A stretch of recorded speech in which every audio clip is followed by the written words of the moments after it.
Daredevil Born Again might have just set up the Dark Avengers and a new serial killer for Season 3. Welcome back to ScreenCrush, I'm Ryan Airy, and this is all of the Easter eggs, references, and little things you might have missed in Season 2, Episode 7 of Daredevil Born Again. Now, before we get rolling, I want to go over a couple of Easter eggs we missed in our last breakdown, and thanks, as always, to our friends on our free-to-join Discord server for always letting us know when we miss a few. First of all, I did not notice that Fisk did not say a word in the episode until Matt arrived in the Red Hook dungeon. I'm not surprised.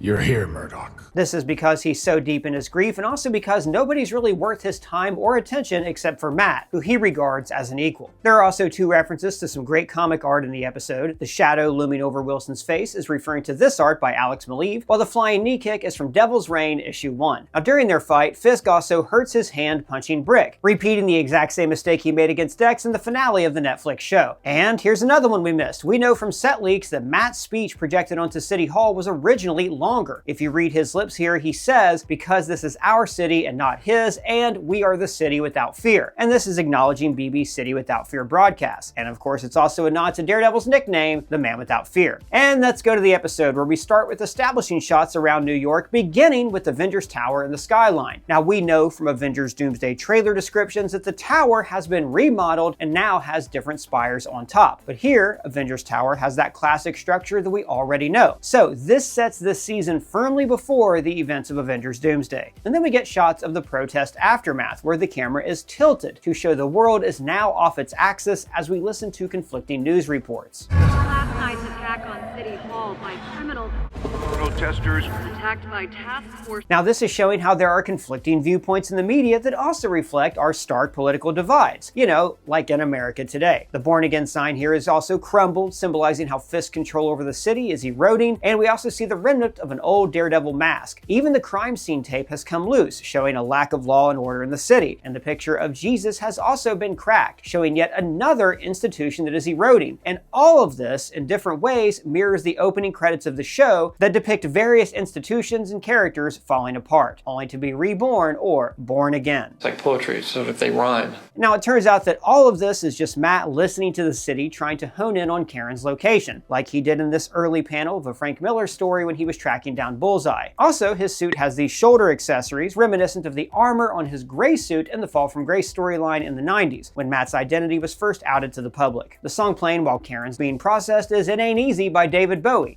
aka The Sovereign. The chorus heavily features the line, "It ain't easy to get to heaven when you're going down." This represents both Karen and Wilson. Fisk's empire is currently in free fall, while Karen is going down morally. All season long, she started to think more radically, more like Frank Castle and even a little bit like Dex. For both Karen and Wilson, happiness now seems out of reach. Wilson because he lost Vanessa, and Karen because she is certainly going to be imprisoned forever after this trial. Now notice that Fisk is also back to wearing his dark pinstripe suit, like the one he wore the night he met Vanessa. Now with her in his life, he wore white, the color of the painting that brought them together. The color was a reminder that he was no longer alone. But now he has reverted back to who he was before Vanessa was in his life. A man who, like his dad, is Cruel for the sake of cruelty.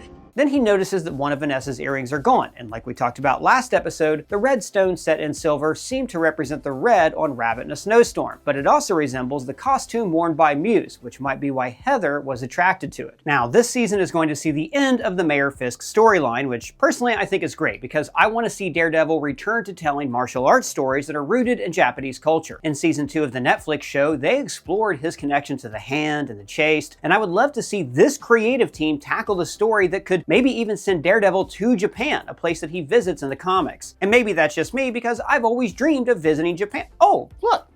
It's the next best thing. This is my box from Sakura Co., the sponsor of this video. Wow, what's that? Oh, Sakura Co. is one of my favorite sponsors that we work with. So here's the box, let's open it up. So every month they send you a box filled with Japanese snacks, delicacies, drinks, and tableware.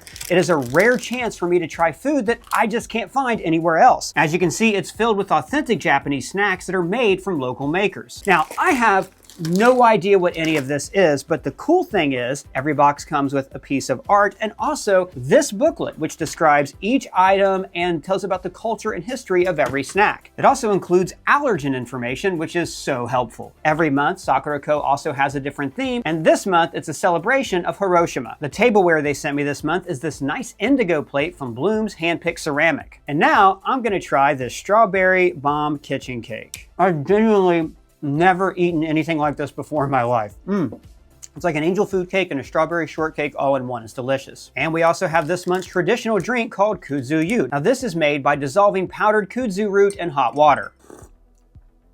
Oh my god, it's delicious. So to experience a taste of Japan or gift it to your friends, click our link below and use the code ScreenCrush to get $5 off your first box. Also, I have to recommend their sister brand, Tokyo Treat, which sends me a different box of delicious Japanese snacks every month. The link is below. Now, back to what I was saying. Now, the red roses by Vanessa's bed are now wilting. Again, now we talked about this a couple episodes ago, but the roses represent Vanessa herself. In her dream, they became blue, the color of Dex, as she was dreaming about her imminent death. At the funeral and hospital, the roses were white to represent purity. But remember, in this show, the color red represents Daredevil and competition to the Fisk Empire. So the red roses wilting is a way to visualize that everything Vanessa and Wilson built is starting to decay. Karen is getting booked and humiliated by this whole process. She's not even allowed to touch her new clothes until every part of her is inspected. It is a way of showing how Fisk and the system dehumanize people and treat them like animals. Now, Karen has been arrested before, all the way back at the original episode of the first series, which, by the way, that arrest was also because of Wilson Fisk. He goes to see her while wearing a white overcoat over his black suit. It's a way of outwardly projecting the same strength that he used to have, but inwardly, he's an empty shell of a man without his beloved Vanessa. He calls her Miss Page, which he always called her in the original series. Miss Page. This is actually the first time these two have shared a scene together in Daredevil Born Again, which is pretty cool considering that Vincent D'Onofrio lobbied hard for Karen to be rewritten into this series. He says, Hello, Miss Page. You have taken people from me. So he's likely referring to Wesley, but maybe also to the people of New York. Karen has led a resistance movement that has prevented Wilson from winning the full hearts and minds of all of his subjects. And when she says that she was motivated by love, he says, That's a fake laugh. That is a pretty fake laugh, but he's compensating here because he no longer has love in his life. And when she calls him afraid, he answers, Not fear. Order. The thing is, though, fear is exactly how dictators achieve order. Fisk wants everyone in the government afraid of being killed, and he wants the people afraid of being locked up. That is why Fisk's propaganda others his opponents as vigilantes. That's assaulting an officer. Get him removed. And when she finally goads him into violence, he grabs her throat. And you can tell he is thinking about killing her. This is exactly how he killed her friend, Ben Urich. But he holds off because his greater plan is to book her the legit way and then use the courts to hit Matt where it hurts, his love for the law. And this is why she still gets basic civil liberties. You have one phone call. Choose it wisely. He also wants her to call Matt so he will expose himself to represent her in court. Now, after the intro, Jessica interrogates Mr. Charles. Notice he's reading a travel book to Asia. He's probably planning a trip because, like he said back in episode 1, I need the miles. he uses government work to get his own airline miles. So she also confirms that her daughter's name is Danielle, just like in the comics, and here's a fun fact for you. According to the website Superhero Hype, in an alternate universe, she grows up to be Captain America. So maybe we could see an alternate Danielle as Captain America in Avengers Secret Wars, assuming Battleworld is still going to be a combination of a bunch of reality stacked into one planet. Now, last episode, Jessica told Matt that Mr. Charles, probably working on behalf of Val, was recruiting other powered people. A while ago, this guy called. He was interested in people like us. I told him to f off. Not everyone I know did. So, the big news from this conversation is that Luke Cage, who's likely Danielle's father, accepted this offer. Now, Luke Cage Season 2 ended in an interesting place. In an effort to control all the crime in Harlem, Luke decides to actually take over all of the gangs. And he did this by taking over the club Harlem's Paradise. And in Season 1 of this show, we saw an ad for Harlem's Paradise featuring a quote from its owner, Luke Cage. So maybe Mr. Charles busted Luke for running this criminal empire and threatened him with jail time. Luke was sent to prison at the end of Season 1, and maybe he reasons this way he can make some money, clear his debt to society, and also support Jessica and the baby. In the comics, Luke and Iron Fist became a duo called Heroes for Hire, and maybe that's what they're doing here, but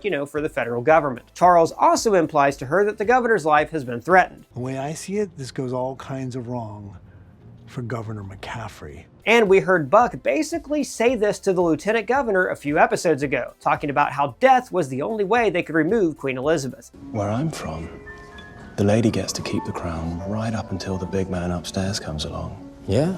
And this takes us to Jessica and Matt's conversation where she suggests killing the Kingpin. After all, she did kill Kilgrave in Season 1 of her show. Smile.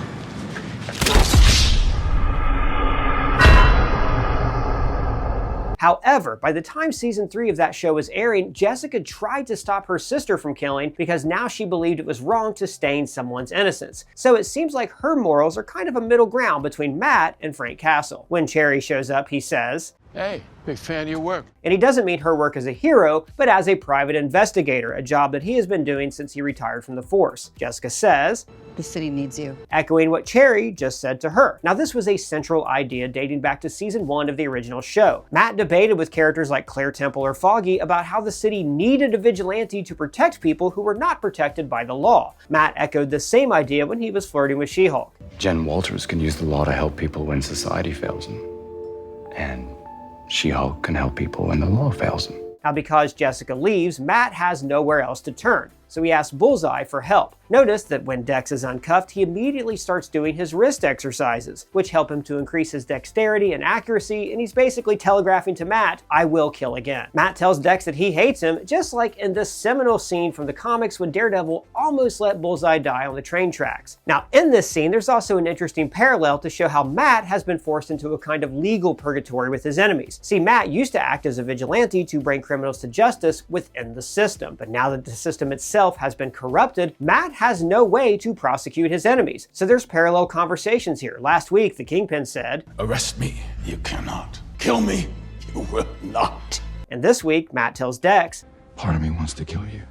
Part of me needs to forgive you. So this legal purgatory is kind of a mirror to the Catholic belief in purgatory, a state of existence when you are waiting to be cleansed of your sins before entering heaven. Now this is fitting because, just as purgatory is a space between life and death, Daredevil lives in a space between heaven and hell that is filled with contradictions. He's the son of a corrupt boxer who becomes a fighter against organized crime, a devout Catholic who dresses as the devil. He believes in the law, but he breaks the law every night. I mean, like he said in his very first scene. I'm asking forgiveness for what I'm about to do.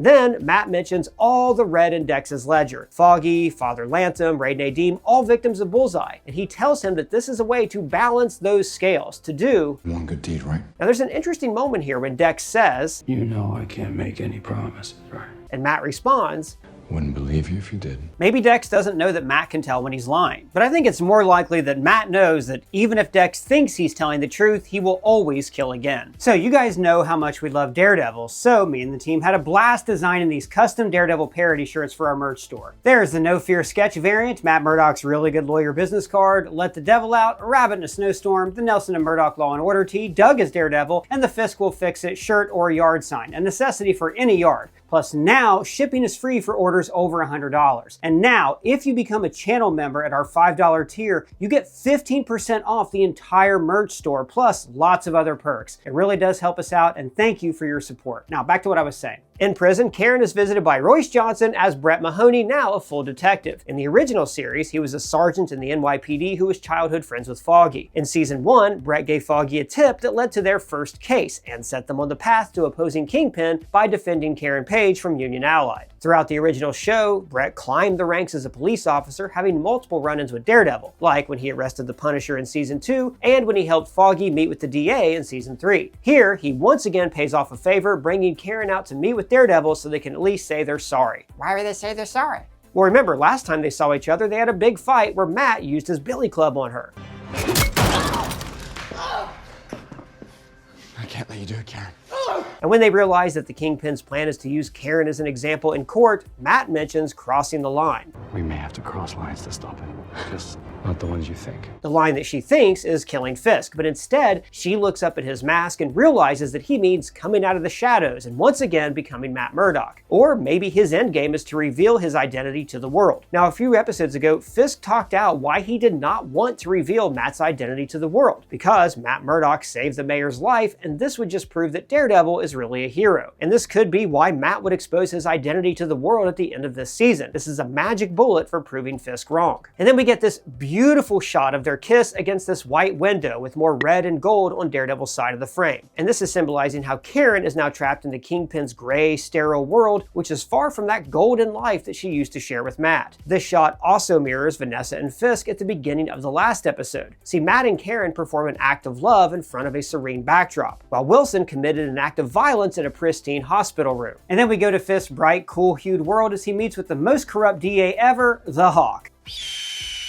Hawk wants to just choose one count against Karen, but Fisk wants to unload with everything they have, even saying, Well, what he and Albany wants is irrelevant at this point. So Hawk does give this little pause. He knows that the state level does have legal jurisdiction here. So does he now know that the governor is about to be murdered? It's just one more way to show how he has been complicit with corruption, just like he told Kirsten. Oh, you think the evidence matters? And then, after the meeting with the lawyer, Fisk says to Heather, Lawyers, they use words to twist the truth. And even though they're both not saying it, they're talking about the same person, Matt Murdock. Heather may not know that Matt is Daredevil, but she knows Wilson's public story, that Matt Murdock falsified evidence to make him look guilty. Courts fail, juries get it wrong. I should know. But remember, Heather was also Wilson's therapist, so he opens up to her in a way that he doesn't do with anyone else. I always accepted love as a prison. This is a callback to Season 3, Episode 2, when Wilson had a long monologue with Agent Nadeem. Back then, Fisk said that he valued his loneliness as a strength until he desired connection. I am always in prison, wherever I go. Fisk argued that because he cared for Vanessa so deeply, he was always in prison, even if the FBI were giving him a penthouse cell. And if these things help me protect Vanessa, then they are nothing to me. In the same way, Fisk was also using Ray's love for his family to trap him. In the end, love was the downfall for both of these characters. Ray sacrificed himself so his family could be safe, and Wilson took Matt's deal to keep Vanessa out of jail. But then Wilson says, I just never expected to be in it alone. And he's saying he'll love Vanessa for the rest of his life, and that loss will always define how he sees the world. And Heather, who's actually a pretty good therapist, gives him some good advice. No one tells you the truth in times like this, which is, this is gonna hurt. But then, Fisk uses this moment of vulnerability to exert power over her, slowly pushing the earring into focus. Listen to the way he exerts control over her. I'd like to think I have more self-control than that. But you didn't. It's like second nature for Fisk to belittle others. He's become just like his dad.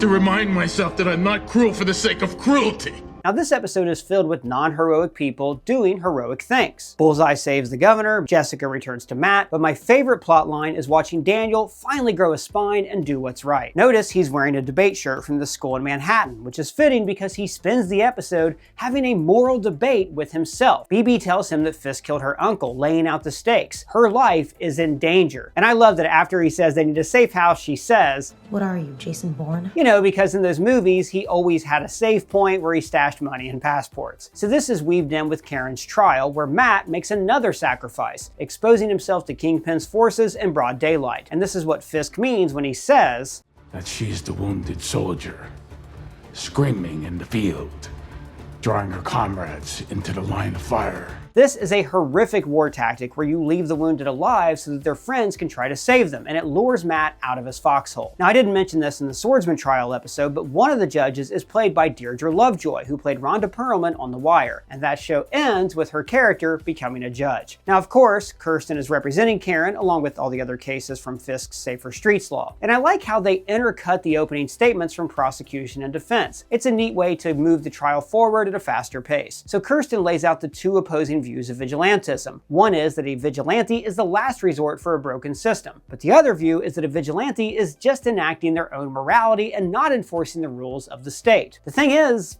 vigilantes do both. I mean, this debate was at the heart of Captain America's Civil War when Steve insisted that they had to trust in their own morality. But the difference between Matt and Steve is that Matt is working to create a world where Daredevil is no longer necessary, while Steve believes that there is always going to be another war to fight. Cherry is sitting with Agent Kim, the anti-Fisk detective that we met in the first episode of the series. Remember, she worked with other legit cops to save Cherry from the hospital after his heart attack. Now, when Matt enters the courtroom, he questions Powell on the stand. Remember, he also did this in season 1 and subtly mocked him for getting his ass kicked by a blind man. There's this thing they say in boxing, the best cure for a black eye is fast hands.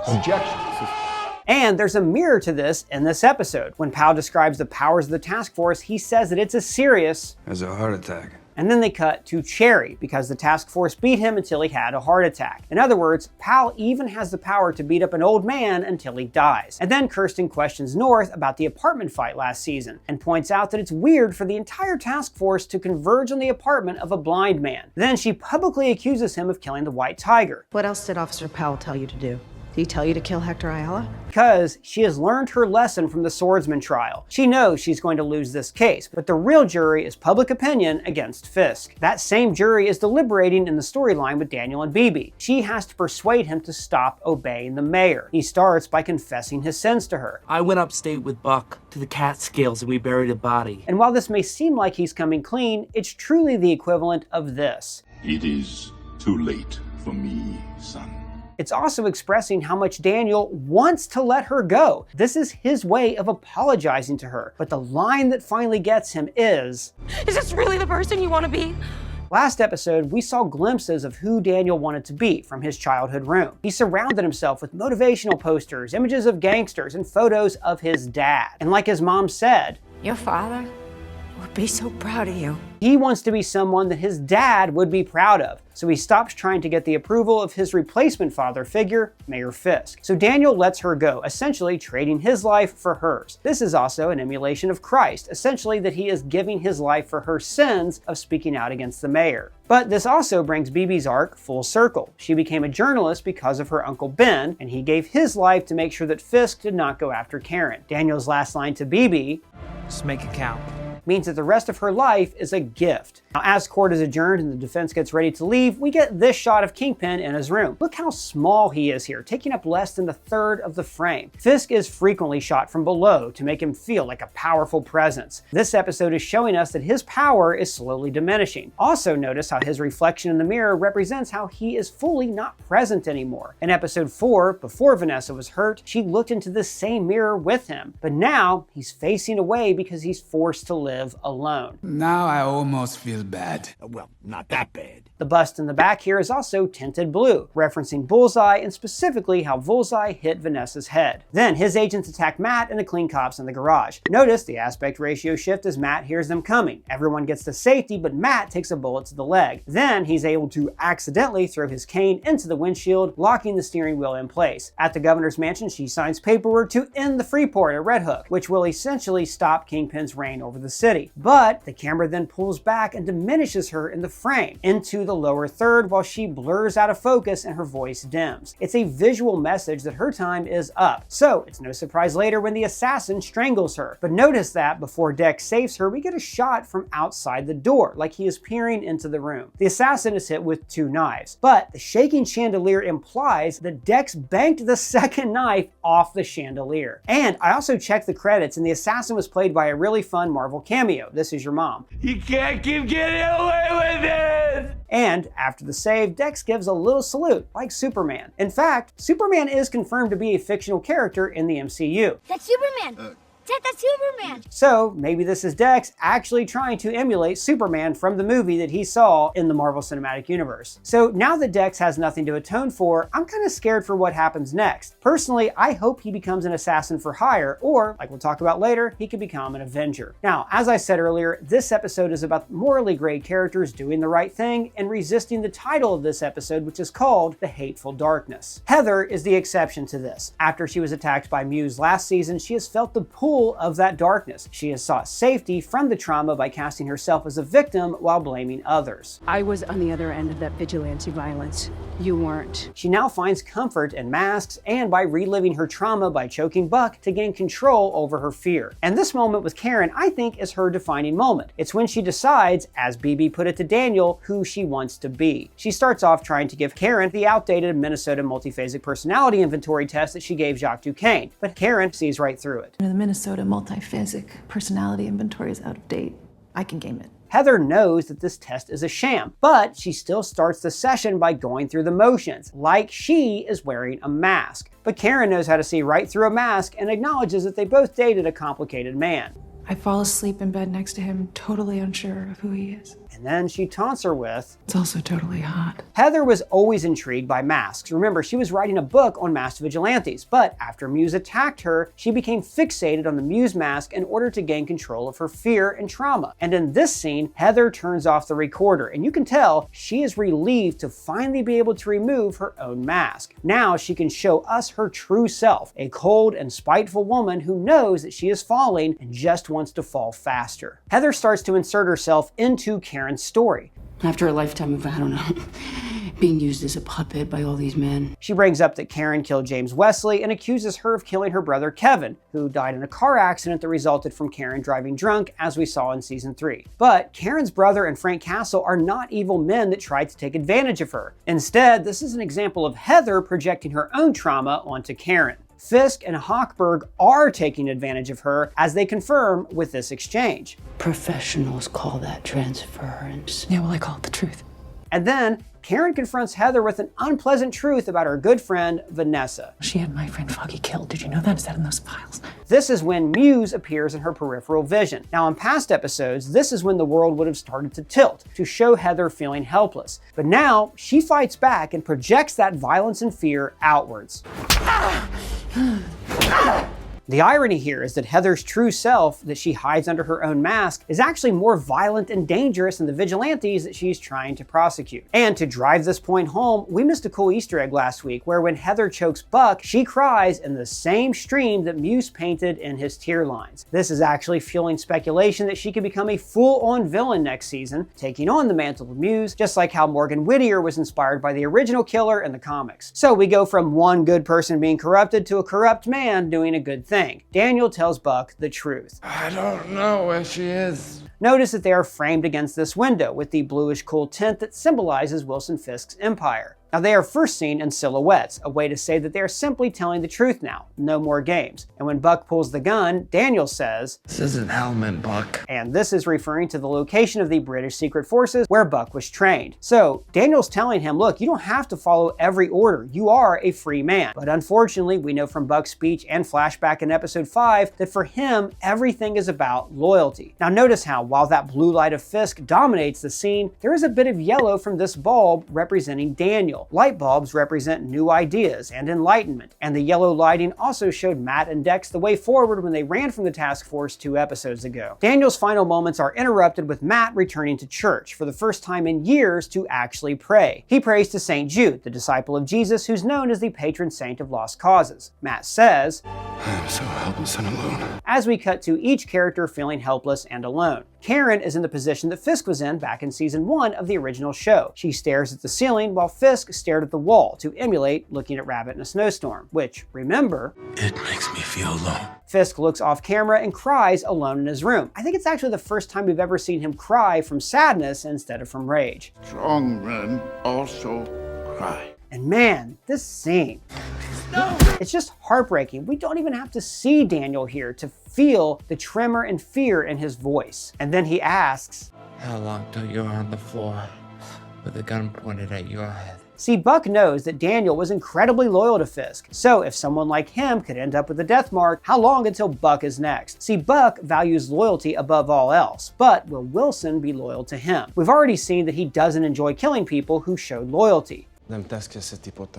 And you can really see how this death affects Buck. Remember, one of his first scenes this season was saying to Pal, Do you ever think maybe you enjoy your work a bit too much? When it came to interrogating the Northern Star ship captain. So we can assume that Buck hates doing this. He even tells Daniel that he doesn't enjoy this as a way to try to get him to give up BB. Now when Buck slides his jacket back on, he takes one last look at this death that he caused. And think about what this move means. The jacket is Buck's symbol of status and loyalty to Mr. Fisk. This is why when he saw Wesley, he said, Looking good, Wes.